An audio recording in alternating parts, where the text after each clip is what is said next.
저녁 10시 25분경 정막이 감도는 박물관 복도에서 조심스런 발자국 소리가 들립니다.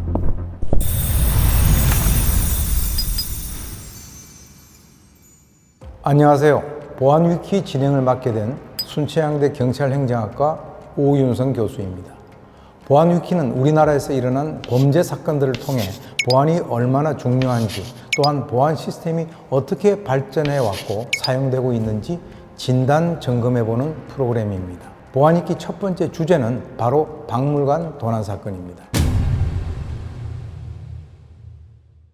역사적 가치를 지닌 세계적 유물들과 문화재를 한 곳에 모아둔 곳, 바로 박물관이죠.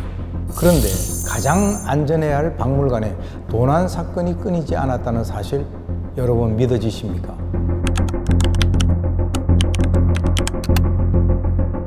때는 1911년 8월이었습니다. 프랑스 루브르 박물관에서 액자 유리공으로 일하던 한 청년이 전시되어 있던 모나리자 그림을 떼내어 자신의 집에 숨겼습니다. 당시 그림을 옮기는 광경을 경비원이 목격했지만 박물관 직원이 사진을 찍기 위해 작품을 떼가는 것으로만 생각했다고 합니다. 범인이 훔친 모나리자는 결국 2년 반이라는 시간이 지나서야 박물관으로 돌아올 수 있었습니다. 또 다른 사례로는 1996년 9월 이집트 국립박물관에서 20대 청년이 드라이버로 진열장 유리 뚜껑을 열고 투탕카멘의 황금 보금을 양말 속에 숨겨 나오다가 현관에서 붙잡혀 미수에 그친 사건도 있었습니다. 어떠신가요? 아니, 이렇게 쉽게라는 생각이 드실 겁니다. 앞에서 보셨듯이 현실은 이러한 최첨단 디지털 장비가 아닌 아날로그식 도구인 도끼, 드라이버 등을 사용해 문화재를 훔치는 게 가능했다는 사실입니다. 그만큼 박물관의 보안이 허술했다는 의미일 수도 있는데요. 우리나라에서도 박물관 도난 사건이 여러 번 있었습니다. 그중 박물관 보안 불감증을 적나라하게 보여준 사건이 2003년도에 발생한 국립공주박물관 국보 도난 사건입니다.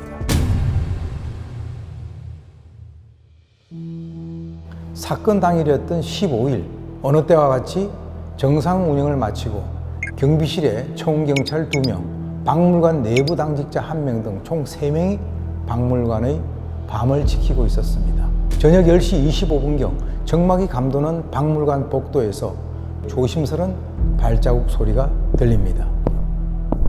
당직 근무자였던 학예연구사는 새로 들어서는 신축 박물관으로 이전할 유물 배치도를 그리는 일에 몰두해 있었는데요. 당직실로 들어온 괴한 2명은 이 학예사를 제압한 뒤 청테이프로 양손을 뒤로 묶고 그의 눈과 입을 가렸습니다. 다음 그들이 향한 곳은 문화재가 보관되어 있던 1층 전시실. 망치를 이용해 진열장 유리를 깬 다음 국보 제247호 당금동 보살 입상과 분청사기, 고려청자 2점까지 문화재 총 4점을 가지고 도주했습니다. 아무 소리도 들리지 않자 가까스로 결박을 푼 학예사가 경찰에 신고를 한 것입니다. 경찰은 신고자 증언을 통해 괴한 2명 중 복면을 하지 않았던 1명의 몽타주를 작성하여 전국에 긴급 수배했습니다. 그러나 긴급 수배 이후에도 범인에 대한 아무런 단서도 찾지 못한 채 시간만 흘러가고 있는 상황에서 한 통의 제보 전화가 걸려옵니다. 제보하려고 연락드렸는데요. 누가 문화재 매점 처분을 요청했는데 뭔가 이상해서 신고하는 겁니다. 범인 중 1명이 골동품 상인 A씨에게 훔친 문화재 처분을 부탁했고 24일 이를 수상히 여긴 A씨가 경찰에 제보를 한 것이었습니다. 신고를 받은 경찰은 형사대를 부산에 급파해 범인 중 1명인 임모 씨를 검거하게 됩니다. 경찰은 조사 과정에서 임모 씨가 공범인 박모 씨에게 문자 메시지를 통해 훔친 문화재를 돌려놓자고 설득한 사실을 확인하고 이 문자를 토대로 경기도 용인 명지대 인근 서울우유 대리점 출입문 쪽에 놓여있던 빈 화분 속에서 국보인 당금동 보살 입상을 발견했습니다. 하지만 나머지 도난당한 3점의 문화재 행방은 여전히 우리무중인 상태였습니다. 그러다가 30일 새벽 공주경찰서장은 한 통의 전화를 받게 됩니다. 자수 여부는 2-3일 내에 결정하겠습니다. 훔친 물건은 유성YC에서 36.5km 지점 비상전화 부스 뒤에 있습니다. 이로써 다행히 사건 발생 15일 만에 도난문화재 4점을 모두 회수하고 범인도 검거할 수 있었습니다. 이 사건은 당시 박물관 보안에 대한 전반적 문제를 적나라하게 보여주는 사례였는데요. 지상 2층, 지하 1층의 공주박물관에는 보안 방범 시설로 CCTV 4대, 적외선 감지기 6대, 당직실에서 경비 초소와 파출소로 연결되는 비상벨 1개가 설치되어 있었습니다. 하지만 CCTV는 2층에만 설치되어 있었고 야간에는 작동을 중지시킴으로써 사실상 야간 침입자에 대한 감시 기능이 제대로 이루어지지 못한 상태였는데요. 이 사건을 계기로 문화재보호법이 더욱 강화됐고 문화재 보존에 대한 국민들의 관심과 목소리가 한층 높아졌습니다.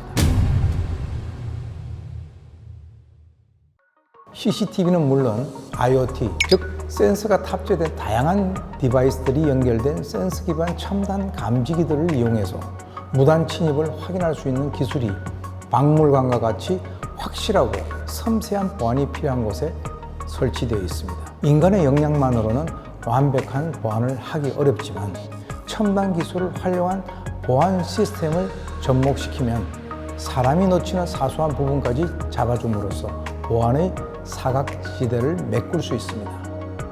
그러나 보안 시스템을 운영하는 주체는 기계가 아니라 바로 우리 인간입니다. 따라서 이 정도면 괜찮겠지 하는 안일한 생각에서 탈피하여 항상 깨어있는 자세로 우리의 역사와 문화재를 지켜나가야겠습니다. 지금까지 보안위키 오윤성 교수였습니다.